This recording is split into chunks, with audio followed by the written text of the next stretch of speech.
নমস্কার। স্বল্পকথার গল্পকথক চ্যানেলে আমার সকল শ্রোতা বন্ধুকে স্বাগত জানাই। আজকে পাঠ করতে চলেছি বিভূতিভূষণ বন্দ্যোপাধ্যায়ের লেখা গল্প শান্তিরাম। গল্প পাঠে এবং বিভিন্ন চরিত্রে আমি হৈমন্তী। শুনতে থাকুন আজকের গল্প। সন্ধ্যার কিছু আগে একখানা ট্রেন ছাড়ে। রাত 9:30 আন্দাজ সেখানা দেশে স্টেশনে পৌঁছায়। শান্তিরাম ওই ট্রেনেই বাড়ি যাওয়া ঠিক করিল। কলে জল আসিয়াছে, ঝরঝর শব্দে চৌবাচ্চায় পড়িতেছে। চৌবাচ্চাটা মাঝারি, ক্রমশ পুড়িয়া আসিল বলিয়া। ভাদ্র মাসের পচা গুমোট, স্নান করিয়া লওয়া ভালো। কাপড় ভিজাইয়া দরকার নাই। গামছা পরিয়া শান্তিরাম অনেকক্ষণ ধরিয়া স্নান করিল। এখনো ঝাড়ুদার আসে নাই। এবেলা ওবেলার উচ্ছিষ্ট ভাত, শাকের চিবানো ডাঁটা, মাছের কাটা চচ্চড়ি ড্রেনের মুখে পড়িয়া জলের স্রোত আটকাইয়াছে। দেখিলে গা কেমন করে, কি নোংরা! কিন্তু এই নোংরা আস্তাকুড়ের মধ্যে আজ 7টি মাস বাস করিয়াও পয়সা হইল কই? সেসব সহ্য করিতে পারিত যদি হোটেলটা হইতে কিছু পয়সা আসিত। ভূপেনবাবু আপিস হইতে ফিরিয়া রান্নাঘরের পাশে ছোট্ট ঘরের চাবি খুলিল। ঘরটার সামনে চালের বস্তা, ডালের বস্তা, বেগুন, পটলের ধামা, শুকনা বিলাতি কুমড়া, আধ নাগরিক আখের গুড়, একটা ছোট্ট 2.5 টিনের অর্ধেক ভর্তি সরিষার তৈল। বাজে হোটেলের মতো যা তা তেল এখানে ব্যবহার করা হয় না। রামগোপাল মিলের মোহন মার্কা খাঁটি সরিষার তৈল। কিন্তু এতেও হোটেল চলিল না। ভূপেনবাবু কলতলায় হাত পা ধুইতে আসিল। কাঁধে গামছা, পায়ে খড়ম। চটির দাম বেশি। বেচারি 25টি টাকা মাহিনা পায়। ট্রাম কোম্পানির আপিসে কাজ করে। ঘরের ভাড়া দেয় 4.5 টাকা। পাইস হোটেল এটা। তবুও ভূপেনবাবুর সঙ্গে মাসিক বন্দোবস্ত আছে। ঘর ভাড়া বাদে 11 টাকা। ভূপেনবাবু বলিল, শান্তিরামবাবু, আপনি নাকি আজ চললেন? না গিয়ে কি করি বলুন? এতদিন তো বেয়েছে দেখলাম, কিছুই যখন হলো না তখন থেকে লাভ কি? খাবই বা কি? কেন, আপনাকে এরা রাখবে না? আমার পোষাবে না। আমি ছিলাম হোটেলের মালিক, আর এখন ওদের তাবে আমাকে 7 টাকা মাইনে আর খোরাকিতে খাটতে হবে। আর ওই যে নিধিরাম বাবু, ওহ, এমন মানুষ দুটি! বললাম, আর 25টি টাকা বেশি দাও গিয়ে। দেনার দায় নয় হোটেল বিক্রি হচ্ছে, তা বলে আমায় ফাঁকি দিয়ে তোমার ভালো হবে? হোক, ভগবান মাথার ওপর আছেন, তিনিই দেখবেন। কারেই না হয় পড়েছি মশাই, চিরকাল এমন দিন থাকবে না। তাও বলে দিচ্ছি। বাড়িতেই এখন থাকবেন? দেখি কি হয়। পয়সা যা পেলাম হোটেল বিক্রি করে, তা গেল পাওনাদারের কাছে। মিথ্যে বলবো কেন ভূপেনবাবু? আপনি আমার ছোট ভাইয়ের মতো। 7টি টাকা আর রেল ভাড়া, এই নিয়ে দেশে যাচ্ছি। তাতে আর কদিন চলবে সেখানে? হঠাৎ শান্তিরামের মনে পড়িয়া গেল ধারে হোটেলের জন্য কড়া ও বালতি কিনিয়াছিল আমহা স্ট্রিটের গিরীন্দ্র কুণ্ডুর দোকান হইতে। হোটেল বিক্রি হইয়া যাইতেছে শুনিয়া তাহারা আজ কয়দিন জোর তাগাদা চালাইতেছে। খাইতে দেয় না, ঘুমাইতে দেয় না। তাদের বিল সরকারকে আজ সন্ধ্যার সময় আসিতে বলা হইয়াছে। আসিলেই 4 টাকা কয়েক আনা তাহাদের দেনা শোধ করিতে হইবে। তবে বাড়ি যাইবে কি শুধু হাতে? পুঁজি তো 7টি টাকা, কাজের কথা নয়। তাহার আগেই বাহির হইয়া পড়িতে হইবে। শিয়ালদা স্টেশনে গিয়া গাড়ির জন্য বসিয়া থাকা ভালো। 1.5 ঘন্টা হোটেলে অপেক্ষা করিবার দণ্ডস্বরূপ 4 টাকা কয়েক আনা দিতে সে রাজি নয়।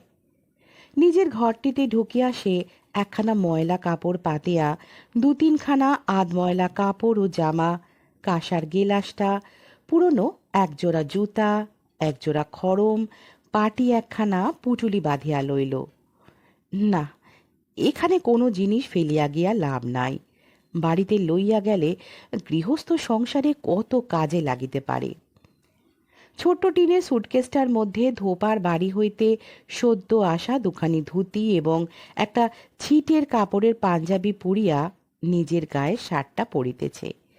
রেলে যাইবার সময় ফর্সা জামা গায়ে দিয়া কি লাভ, বিশেষত নিজের বাড়িতেই যখন যাইতেছে, সে কুটুম্ব বাড়িতে নয়। এমন সময় বাহির হইতে কে ডাকিল, শান্তিরাম বাবু আছেন? কে? সেদিনকার সেই 8 টিন সর্ষে তেলের দামটা পাও না, কাল আসতে বলেছিলেন। কাল দুবার এসে দেখা পেলাম না। কত বাকি? 1 টাকা 9.5 আনা। শান্তিরামের একবার ইচ্ছা হইল, বলে কাল এসো সকালে বেলা। কিন্তু ভূপেনবাবু পাশের ঘরেই রহিয়াছেন। ভূপেনবাবু জানে আজই হোটেল বিক্রি হইয়া গিয়াছে। শান্তিরাম আজই সন্ধ্যার গাড়িতে দেশে চলিয়া যাইতেছে, আর এখন ফিরিবে না। এ অবস্থায় পাওনাদারকে কি বলিয়া মিথ্যা কথা বলা যায়? অগত্যা দিতে হইল। 7 টাকার ভিতর হইতে বাহির হইয়া গেল 1 টাকা 9.5 আনা। এ বেড়া আগুনের জাল হইতে বাহির হইতে পারিলে এখন সে বাঁচে। আবার কোন দিক হইতে কে আসিয়া পড়িবে কে জানে। চললেন তাহলে? হ্যাঁ, আসি। নমস্কার, কিছু মনে করবেন না। বাড়ি গিয়ে চিঠি দেবেন, কীরকম আছেন জানাবেন। হ্যাঁ, দেব বই কি, দেব না? বেশ লোক ভূপেনবাবু। ডান হাতে টিনের বিবর্ণ সুটকেসটা, বাম বগলে পুঁটুলি ও ছাতা লইয়া শান্তিরাম হোটেল হইতে বাহির হইয়া হাঁটিতে হাঁটিতে শিয়ালদার মোড়ে আসিয়া পৌঁছিল। নাশপাতি নাশপাতি, ছেলেদের জন্য কিছু কিনিয়া লওয়া যাক। 2 পয়সা জোড়া? ডাকাত নাকি রে বাবা, 2 পয়সা জোড়া নাশপাতি কে কবে শুনিয়াছে? দিব্যি আপেলগুলো কত দর? 4 পয়সা জোড়া। কেন? পয়সা পয়সা না? ফলওয়ালা চটিয়া গেল। বাবু, कौन जमाना में আপেল पैसा पैसा बिका। অনেক দস্তুর করিয়া শান্তিরাম ছোট ছোট নাশপাতি 2 পয়সা জোড়া দরে 6টি কিনিল। 4 পয়সায় 1 জোড়া আপেলও কিনিল। পরিমল নস্য লইবে কিছু, দেশে ভালো নস্য পাওয়া যায় না। ফলওয়ালাকে পয়সা বাহির করিয়া দিতেছে, এমন সময় পিছন হইতে কে ডাকিল, এই যে শান্তিরামদা, এ কি, যাচ্ছ কোথায়? বাড়ি নাকি? শান্তিরাম পিছন ফিরিয়া চাহিয়া দেখিল তাহাদের দেশের, ঠিক গ্রামের নয়, সরোজ মুখুজ্জে। সরোজ এখানে কোনো মেসে থাকে, সপ্তাহে সপ্তাহে দেশে যায়। চাকুরি করে মার্চেন্ট আপিসে, 80-90 টাকা মাহিনা পায়। আরে ভাই, বাড়ি চললাম, সব উঠিয়ে দিয়ে চললাম। কেন, তোমার সেই হোটেল? চালাতে পারলাম কই, চলতো ভালো। 5 ভূতে খেয়ে আর বাকি ফেলে ফেল মারিয়ে দিলে। এক এক ব্যাটার কাছ থেকে 8 টাকা 10 টাকা বাকি। খেয়ে যাচ্ছে তো খেয়েই যাচ্ছে, উপর হাত করবার নামটি নেই। তাগাদা করতে গেলেই আজ দেব কাল দেব। এদিকে আমার পাওনাদারেরা, বাড়িওয়ালা কয়লাওয়ালা মুদি আমায় ছিঁড়ে খাচ্ছে। জোচ্চোরের জায়গা কলকাতা, এখানে কি ভদ্রলোক থাকে? কিন্তু শান্তিরামদা, দেশে কতদিন যাওনি বলো তো? দেশের অবস্থা জানো? বাড়ি তো যাচ্ছ, বন্যায় সব ডুবে গিয়েছে। রসময়পুর থেকে নৌকায় চড়বে আর একেবারে তোমাদের গায়ের বটতলায় গিয়ে উঠবে, কলুবাড়ির কাছে।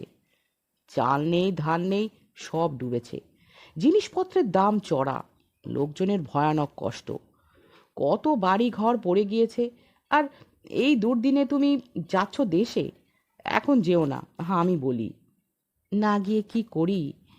এখান থেকে পয়সা উপায়ের চেষ্টা করো। এখানে নানা পথ আছে, দেশে কিছু নেই এক ভিক্ষে ছাড়া, তাই বা দেবে কে? এখানে থেকে বাড়িতে পয়সা পাঠাও, তাদের উপকার হবে। শুধু হাতে বাড়ি গিয়ে কি করবে? আচ্ছা, আসি শান্তিরামদা, আসি। বন্যার খবর শান্তিরাম কিছু জানে না। বাড়ির চিঠি পায় না আজ 15-20 দিন। চিঠি না পাওয়ার কারণ সে জানে। 3 পয়সা দাম একখানা পোস্ট কার্ডের। পাড়াগাঁয়ের লোক নিতান্ত দরকারি খবর দিবার না থাকিলে চিঠি বড় একটা দেয় না, বিশেষত তাহার সংসারের যা অবস্থা। 3টি পয়সা 3টি মোহর। ট্রেন ছাড়িল। বেলা একদম পড়িয়া আসিয়াছে। স্টেশনের সিগন্যালে লাল সবুজ আলো জ্বলিতেছে। গাড়িতে লোক বেশি নাই। শান্তিরাম এক কোণে বসিয়া জানলার বাহিরে চাহিয়া মাঝে মাঝে বিড়ি টানিতে টানিতে ভাবিতে ভাবিতে চলিল। সরোজ যাহা বলিল তাহাতে বাড়ি যাইবার উৎসাহ তাহার কমিয়া গিয়াছে। সত্য বটে, সে 9-10 মাস বাড়ি যায় নাই। সে অগ্রহায়ণ মাসে বাড়ি হইতে বাহির হইয়াছিল। স্ত্রীর শেষ সম্বল বালা দুগাছা বিক্রয় করিয়া 200 টাকা লইয়া ব্যবসা করিতে আসিয়াছিল কলকাতায়। 200 টাকার মধ্যে বাড়ি লইয়া ফিরিতেছে 5 টাকা 6.5 আনা। অবশ্য এ কয় মাস কিছু কিছু খরচ পাঠাইয়াছিল বাড়িতে, কিন্তু গত আষাঢ় মাসে শেষ হইতে আর কিছুই দিতে পারে নাই। দেশে থাকিতে পয়সা উপার্জনের কোনো পথ সে বাকি রাখে নাই। লেখাপড়া তেমন জানে না বলিয়া চাকরি জোটে নাই, নাই বা জুটিল চাকরি। ব্যবসা করিয়া বড়লোক হওয়া যায়, চাকরিতে নয়। গুড়ের ব্যবসা, কাঠ চালানির ব্যবসা, তরকারি চালানির ব্যবসা, এমনকি মাছ চালানির ব্যবসা পর্যন্ত কিছুতেই কিছু হইল না। তাই স্ত্রীর বালাজোড়া লইয়া কলকাতায় আসিয়াছিল কোনো একটা ব্যবসা করিতে। অনেকে পরামর্শ দিয়াছিল হোটেল খুলিতে। খারাপ কিছু চলে নাই, দুবেলা লোকজন খাইতেছিল, মন্দ নয়। কিসে কি হইল ভগবান জানেন। খরচে আয় আর কিছুতেই কুলায় না, এমন হইয়া দাঁড়াইতে লাগিল। বাড়ি ভাড়া বাকি পড়িয়া গেল 3 মাসের। বাড়িওয়ালা শাসাইল জিনিসপত্র আটকাইয়া ভাড়া আদায় করিবে।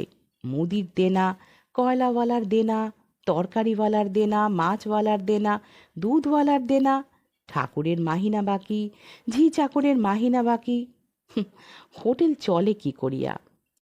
সর্বশান্ত হইতে হইল। সত্য সত্যই সর্বশান্ত।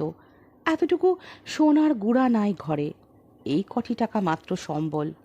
বাড়িতে পা দিলেই চৌকিদারি ট্যাক্সের তাগাদা, সেখানেও মুদির দেনা, গোয়ালার দেনা। তাহার উপর দেশের অবস্থা যেরকম শোনা গেল, সব কিছু ডুবিয়া গিয়াছে। জিনিসপত্রের দাম চড়া, ধার মেলা দুষ্কর হইয়া উঠিবে এ বাজারে। স্ত্রী পুত্র হয়তো বা উপবাসে দিন কাটাইতেছে। নীরদা কত আশা করিয়া আছে, পূজার সময় আর দিন 17 বাকি। স্বামী কলকাতা হইতে সকলের জন্য নতুন কাপড় এবং টাকা কড়ি লইয়া বাড়ি ফিরিবে। নীরদাকে একদিনের জন্য খুশি করিতে পারে নাই সে। বিবাহ করিয়া পর্যন্ত অভাব অভাব অভাব আর ঘুচিল না কোনোদিনও। অদৃষ্ট, তাহার অদৃষ্ট না নীরদার অদৃষ্ট, দুজনেরই। দেশে স্টেশনে নামিয়া সহযাত্রীদের মুখে শুনিল পায়ে হাঁটিয়া গ্রামে পৌঁছানো যাইবে না। মাতুগঞ্জের বড় বিল ভাসিয়া রাস্তার উপর 1 কোমর জল। এত রাত্রে নৌকাই বা পাওয়া যায় কোথায়? চিলমারির নবীন কুলু তাহার মুদির দোকানের জন্য কলকাতায় মাল কিনিতে গিয়াছিল। সে 3 গ্রোশ দেশলাই ও 2-3টি মিছরির কুদো লইয়া বড় বিপন্ন হইয়া পড়িয়াছে। এই যে দাদা ঠাকুর, কলকাতা থেকে এলেন বুঝি? এই গাড়িতেই এলেন? কই দেখিনি তো। এখন কি করে যাই বলুন তো? একটা লোক নেই স্টেশনে। নৌকো থাকবার কথা বলা ছিল। কই কাউকে তো দেখছি নে। আপনিও তো যাবেন, ওদিকে সব জলে জলময়। একজন কুলি তাহাদের জিনিসপত্র ঝাঁকাই করিয়া লইয়া যাইতে রাজি হইল। কুলিটার মুখে শোনা গেল স্টেশন ছাড়াইয়া যে বড় মাঠ, কিছু দূর গেলে সেই মাঠের ধারে জেলেদের নৌকা ভাড়ার জন্য মজুত আছে। মাঠ জলে ভাসিয়া সমুদ্রের মতো দেখাইতেছে। শুধু বাবলা গাছ ও অন্যান্য গাছপালা খানিকটা করিয়া জাগিয়া আছে মাত্র। শান্তিরাম অবাক হইয়া চারিদিকে চাহিয়া দেখিতে লাগিল। বলিল, হ্যাঁ নবীন, এরকম বন্যে তো আমাদের জ্ঞানে কখনো দেখিনি। এ কি হয়েছে? এ যে চেনা যায় না কিছু। গায়ের মধ্যে জল ঢুকেছে নাকি? বাড়ি পৌঁছতে রাত 11টা বাজিয়া গেল। সবাই ঘুমিয়া পড়িয়াছে। শান্তিরাম ছোট ছেলে নাম ধরিয়া ডাকাডাকি করিতে নীরদা উঠিয়া তাড়াতাড়ি ঘরের দোর খুলিয়া বাহিরের রোয়াকে আসিল। রং ফর্সা, রোগা চেহারা। শান্তিরামের অপেক্ষা 7 বছরের ছোট, সুতরাং বয়স 32-33 হইয়াছে।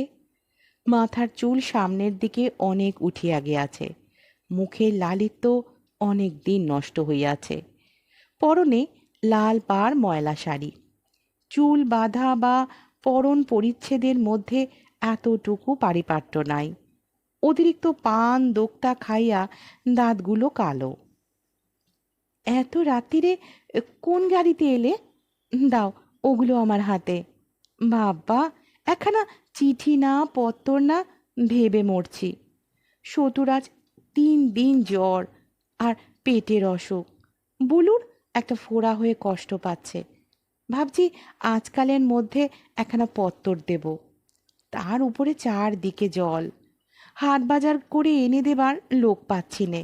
এই জল পেরিয়ে কে আমার জন্য চিলেমারি থেকে জিনিস কিনে এনে দেবে বলো? এলে বাঁচলাম। কি আতান্তরে যে পড়েছি। তার উপর এদিকে হাতে। ও বলু, কি বলছে শোন। এই যে যাই, চেয়েছিও না।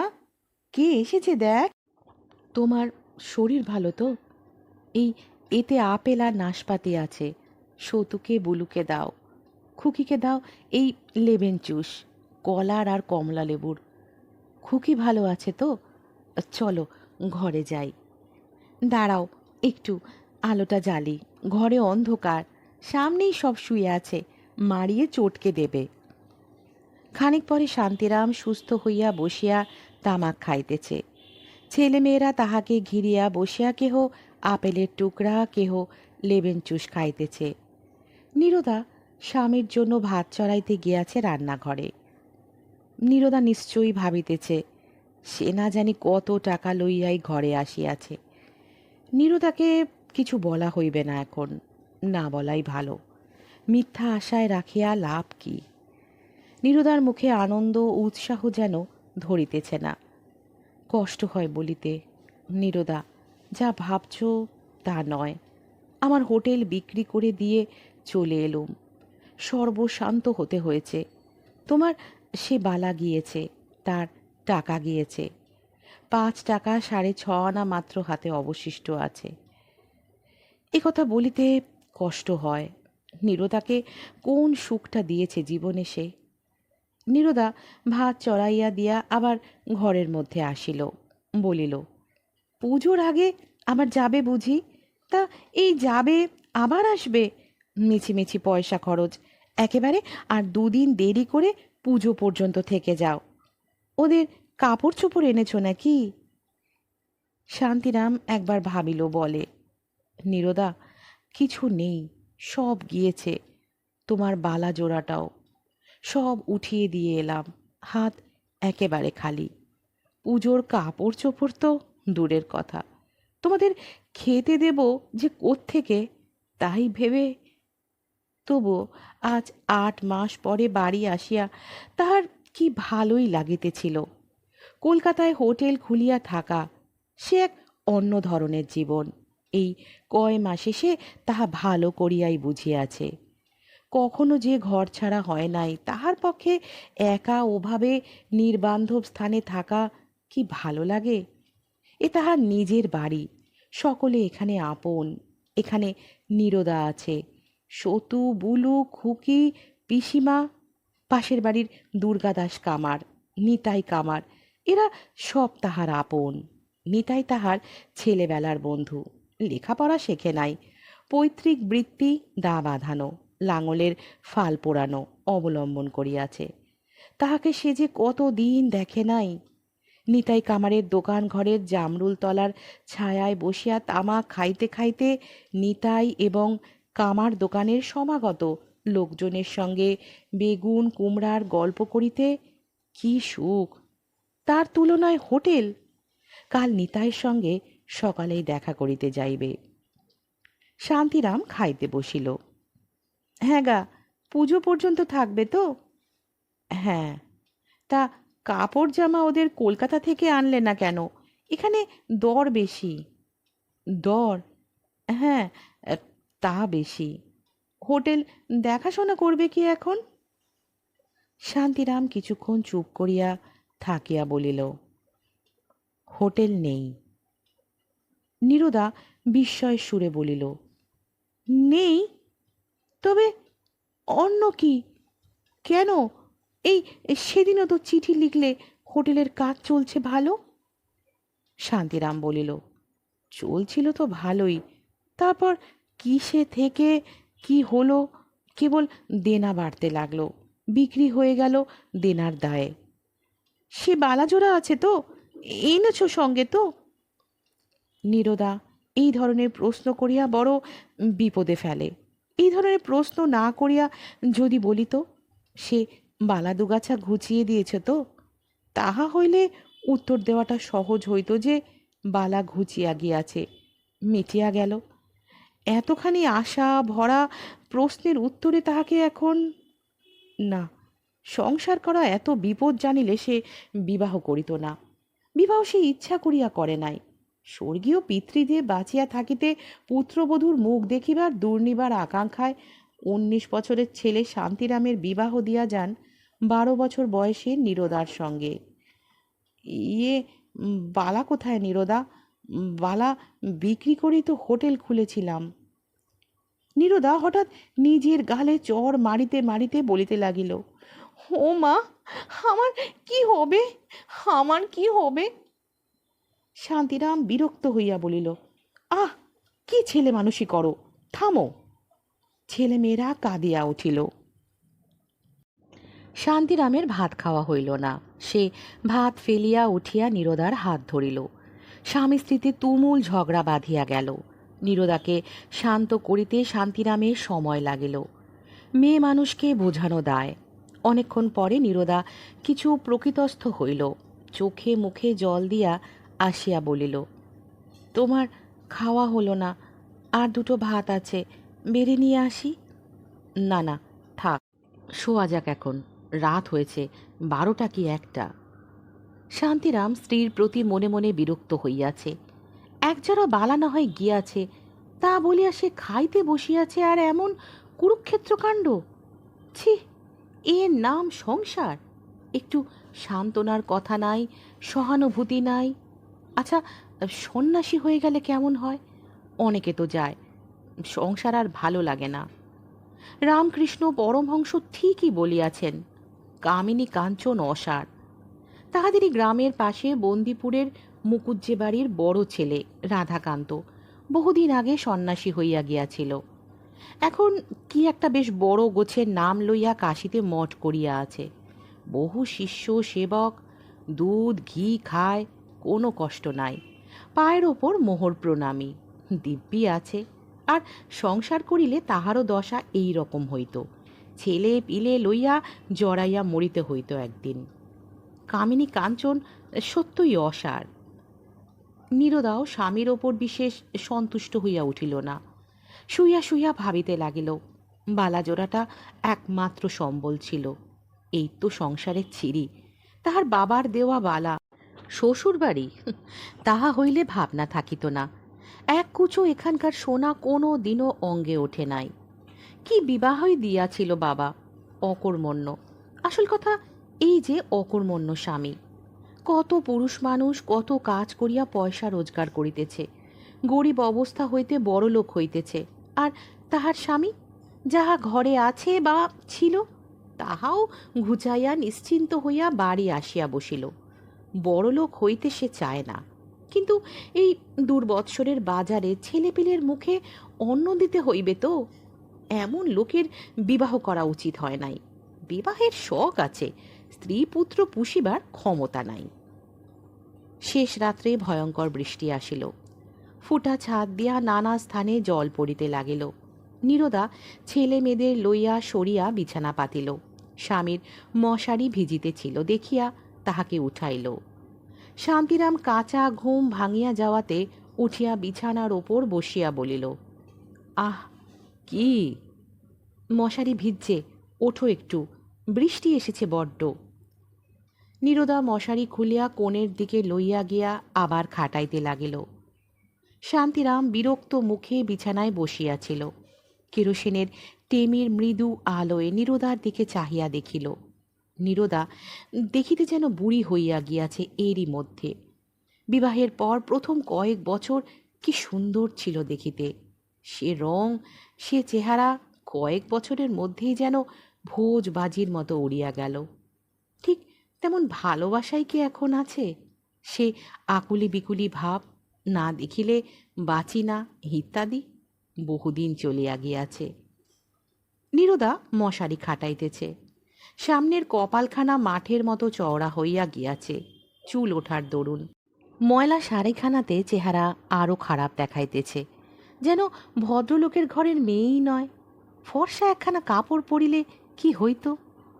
শান্তিরামের মনে স্ত্রীর প্রতি হঠাৎ কেমন অনুকম্পা জাগিল। বেচারি নীরদা, তাহারই দোষে নীরদা অমন হইয়া গিয়াছে। মেয়ে মানুষ অসহায়, যেমন রাখিবে তেমনই থাকিবে। পরাও না শান্তিপুর ফরাসডাঙ্গার জরিপার শাড়ি, চড়াও না মোটর গাড়িতে। এমন চড়িবে যখন, সাজসজ্জাও করিবে তখন। উহার দোষ কি? না, কাল উঠিয়া কোনো একটা চেষ্টা চরিত্র দেখিতে হইবে, হাত পা হারাইলে চলিবে না। নীরদা বলিল, পান দেব? পান খাবে? না, এক গেলাস জল বরং দাও। তামাকের পাত্রটা কোথায় রেখেছ? টিকেগুলোতে জল না পড়ে। তামাক খাবে নাকি? সাজব? থাক, তুমি জল দাও, তামাক আমি সাজছি। তামাক টানিতে টানিতে শান্তিরাম বলিল, এখানে আর দেনা কত হয়েছে? তা 15-16 টাকা কেষ্টর দোকানে বাকি পড়েছে। রোজ তাগাদা করে। বলেছিলাম পুজোর সময় বাড়ি এলে একেবারে নিও। 15-16 টাকা? এত ধার জমল কি করে? নীরদা একটু ঝাঁজের সহিত বলিল, জমবে আর কি করে? 4 মাস যে বাড়িতে উপুর হাত করনি, সে কথা মনে আছে? চালাচ্ছি কি করে তবে? তবুও আমার কথায় চাল ধার দেয়, নইলে পাড়ায় ধার দেওয়া দোকান থেকে বন্ধ করে দিয়েছে। এই কথাটিতে শান্তিরামের দুর্ভাবনা আবার বাড়িয়া গেল। একটা টাকা যাহার কাছে একটা মোহর, বর্তমানে তাহার মুদির দোকানে 15-16 টাকা বাকি। না শোধ করিলে অবশ্যই চলে এবং চলিত, কিন্তু বর্তমানে অসহায় অবস্থায় দোকান হইতে ধারে জিনিসপত্র না লইলে চলিবে না, এবং লইতে গেলে পূর্বের দেনার কিছু অংশ শোধ করিতেই হইবে। নীরদা বলিল, শুয়ে পড়ো এখন, ভেবে আর কি লাভ, যা হওয়ার হবে। নীরদার এই কথাটা আবার শান্তিরামের বেশ লাগিল। নীরদার মনে ভালোবাসা আছে, দুঃখ হোক কষ্ট হোক, নীরদার মুখখানা দেখিলে তবুও যেন অনেকটা শান্তি। নীরদা বলিল, ওগো শোনো, তোমাদের গায়ে পশুপতি মুকুজ্জে কে ছিল? পুকুর ধারের ওই যে বড় দোতলা বাড়িটা, ও তো আমার বিয়ে হয়ে পর্যন্ত পড়েই আছে ওইভাবে। ওই বাড়ির লোক এসেছে আজ।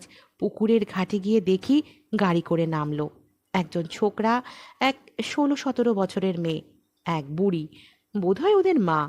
মেয়েটা আইবুড়ো, বেশ দেখতে। ওরা পশ্চিমে থাকতো না? শান্তিরাম বলিল, পশুপতিদার বাড়িতে? তা হবে, পশুপতিদা তো মারা গিয়েছেন আজ 7-8 বছর। তার ছেলে শুনেছি ইঞ্জিনিয়ার। এতকাল পরে দেশের কথা মনে পড়েছে বোধহয়। লখনৌ না কানপুর কোথায় থাকে। কোনো জন্মে তো আসতে দেখিনি। বাড়িটা তো ভাঙাচোরা, থাকবে কি করে ও বাড়িতে? পরদিন সকালে শান্তিরাম বাহিরের ঘরে বসিয়া আছে। এমন সময় 25-26 বছরের একটি সুদর্শন যুবক আসিয়া তাহাকে প্রণাম করিয়া বলিল, কাকা, চিনতে পারেন? শান্তিরাম বুঝিল এটি পশুপতি মুখুজ্জের ছেলে, যাহার কথা রাত্রে হইয়াছিল। বলিল, এসো বাবা, এসো। তোমার খুড়িমা বলছিলেন তোমরা কাল এসেছ। তোমার বাবার সঙ্গে আমার যথেষ্টই, আহা, পুণ্যাত্মা লোক, তোমাদের রেখে স্বর্গে চলে গিয়েছেন। বসো বাবা, বসো।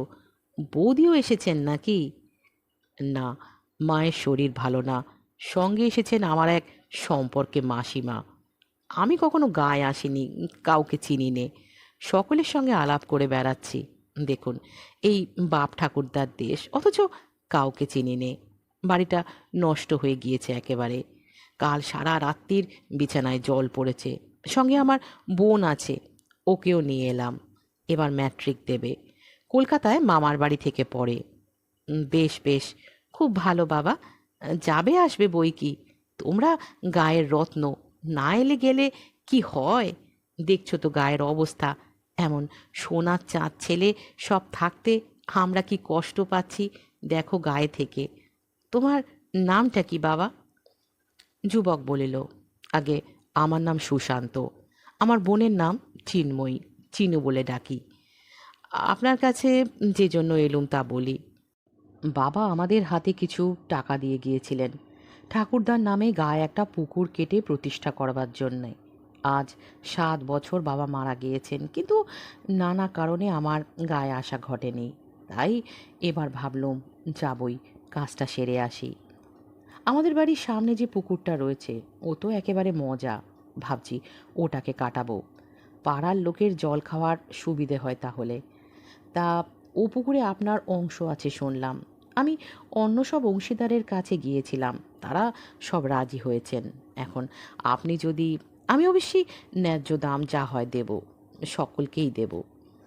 শান্তিরাম বলিল, এ আর কি বাবা, খুব ভালো কথা। তোমার খুড়িমার সঙ্গে একবার পরামর্শ করে ও বেলা কি কাল যা হয় বলবো। যুবক চলিয়া গেল। শান্তিরাম স্ত্রীকে ডাকিয়া বলিল, শোনো শোনো, একেবারে অকুল ভাবছিলাম, একটা কুল দেখা দিয়েছে। তারপর পুকুরের ব্যাপারটা বর্ণনা করিয়া বলিল, মজা এদো পুকুর পড়ে আছে শ্যাওলা হয়ে, কখনো কিছু তো হয় না। যা পাও 25 টাকাও দেবে, ভগবান জুটিয়ে দিয়েছেন।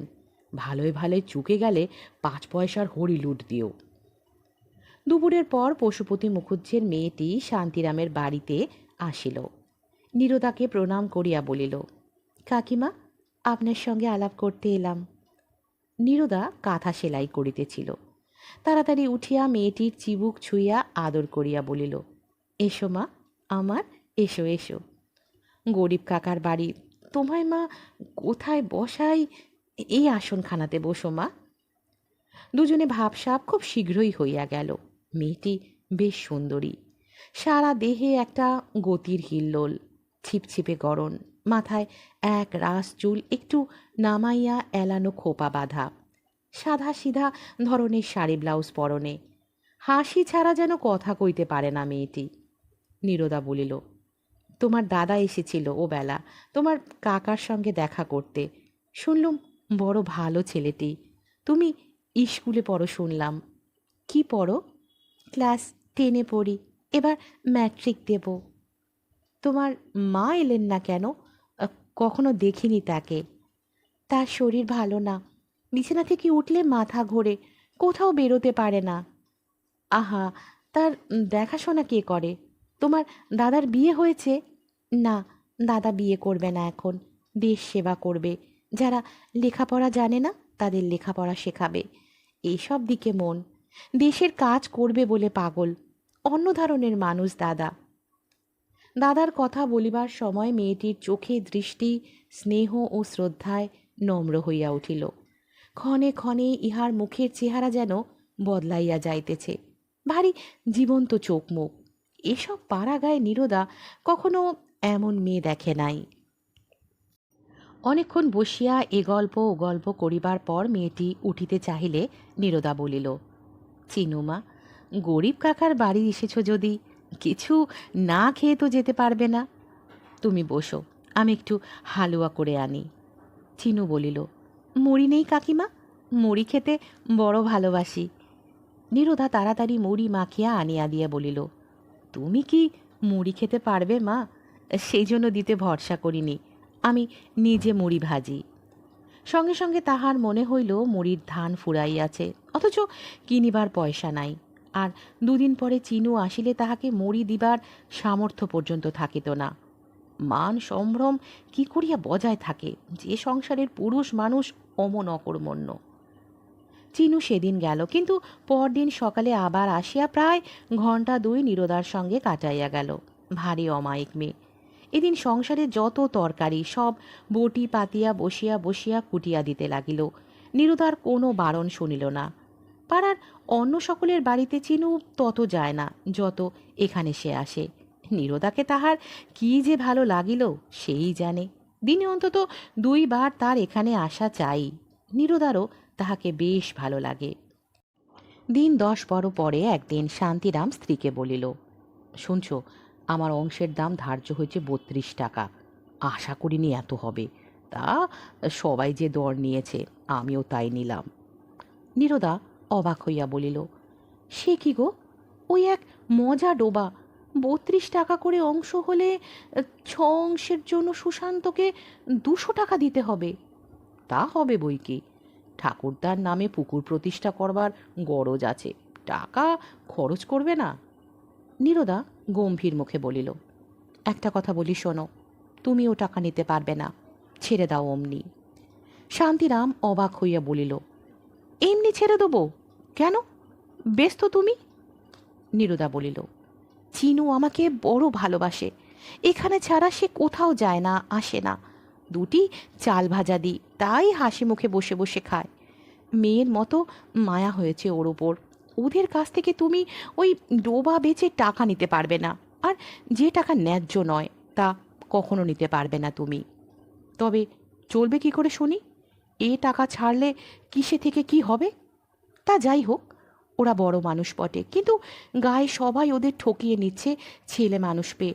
তা বলে তুমি তা নিতে পারবে না। এতে আমাদের ভাগ্যে যা আছে তাই হবে। তুমি নিলে আমি অন্যথা বাঁধাবো বলে দিচ্ছি। স্ত্রীকে শান্তিরাম ভয় করিত, কাজেই যখন অন্য শরিকেরা ডোবার অংশের দাম কড়ায় গণ্ডায় বুঝিয়া পাইল, শান্তিরাম কিছুতেই টাকা লইল না। সুশান্তকে বলিল, পশুপতি দাদার ইচ্ছেতে তো আর বাবার নামে পুকুর হবে, আমি তাতে টাকা নিতে পারবো না। এমনি লিখে দিচ্ছি আমার অংশ। ও অনুরোধ করো না বাবা। রাত্রে সে স্ত্রীকে বলিল, কথায় বলে স্ত্রী বুদ্ধি, তুমি টাকা নিতে দিলে না, এখন করো উপোস। 32 টাকায় 2 মাস ভাবতে হতো না। এখন আমি কোথা থেকে কি করি? এই পুজো আসছে সামনে, অন্তত ওদের কাপড় কিনে দিতে পারতাম তো। নীরদা বলিল, ফাঁকি দিয়ে টাকা আদায় করে সে টাকায় আমার ছেলে মেয়ের কাপড় কিনতে হবে না। ওরা কাপড় এবার না হয় পরবে না। যেমন চিনু তেমনি ওর দাদা, ওরা ছেলে মানুষ। ওদের কাছ থেকে দাম নিয়ে অন্যায্য টাকা আদায় করে কদিন খাবে? বেশ করেছ, ছেড়ে দিয়েছ। টাকাটা হাতছাড়া হওয়াতে শান্তিরাম দুঃখিত হইল বটে, কিন্তু স্ত্রীর এই নতুন মূর্তি তাহার কাছে লাগিল ভালো। সোনার বালার শোকে স্ত্রীর যে মূর্তি দেখিয়াছিল, ইহা তাহার বিপরীত। নীরদা না বেশ লোক, এই জিনিস যে আবার নীরদার মধ্যে আছে। বলিল, শোনো, ও পাড়ার মহেশ দাদা তো এক শরিক, আমায় ডেকে পরশু বলছে, হ্যাঁ হ্যাঁ, তোমার নাকি 32 টাকা করে অংশ ধার্য করেছ। আমি আমার অংশ 50 টাকার কম দেব না। ওদের গরজ পড়েছে, বড় লোক, যা চাইবো তাই দিতে হবে। ও খাস ব্রহ্মোত্তর, ছাড়বো কেন অত সহজে? সত্যি যা বলেছ, সুশান্তকে ভালো মানুষ পেয়ে ওরা দম দিয়ে বেশি টাকা আদায় করছে।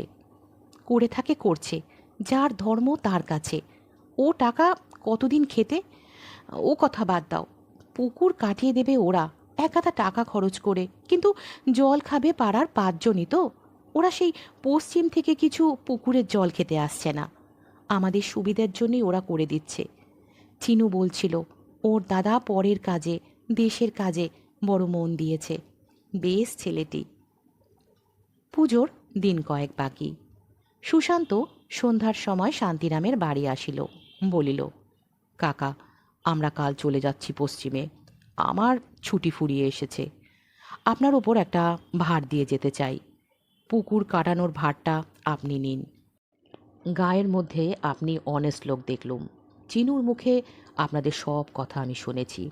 একটা প্রস্তাব আছে আমার, যদি কিছু মনে না করেন তবে বলি। আমি এই পুকুর কাটানোর আর আমাদের জমি জমা বাড়িঘর এখানে যা আছে তা দেখাশোনা করবার জন্য মাসে আপনাকে 15 টাকা দেব।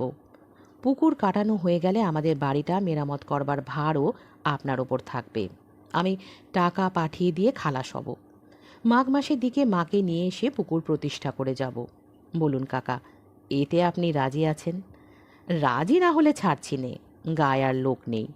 আর আমাদের যাওয়ার আগে আপনার 2 মাসের টাকা দিয়ে যাব, কেননা পুজো আসছে, খরচপত্র আছে তো। পুকুর কাটার দরুনও আপাতত 100 টাকা আপনার হাতে দিয়ে যেতে চাই। আপনাকে সকলে গায়ের লোকে বলে হোটেলওয়ালা বামুন, কিন্তু দেখছি আপনিই খাঁটি লোক। শান্তিরামের মাথা ঘুরিয়া গেল। ছোকরা আরও সব যে কি বলিয়া গেল, শান্তিরামের মাথার মধ্যে কিছু ঢুকিল না। সুশান্ত চলিয়া গেলে তাড়াতাড়ি বাড়ির ভিতর গিয়া স্ত্রীকে ডাকিয়া বলিল, হোগো, কোথায় গেলে? শুনছ? শোনো শোনো। নীরদা সব শুনিয়া হাসি মুখে বলিল, স্ত্রী বুদ্ধি বলছিলে যে? আমার বুদ্ধি নিয়ে চলো একটু।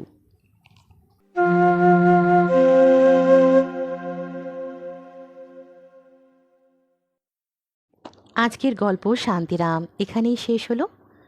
গল্প পাঠ আপনাদের কেমন লাগলো অবশ্যই কমেন্টের মাধ্যমে জানাবেন। আর যদি ভালো লেগে থাকে তাহলে লাইক, শেয়ার এবং সাবস্ক্রাইবের অনুরোধ রইল।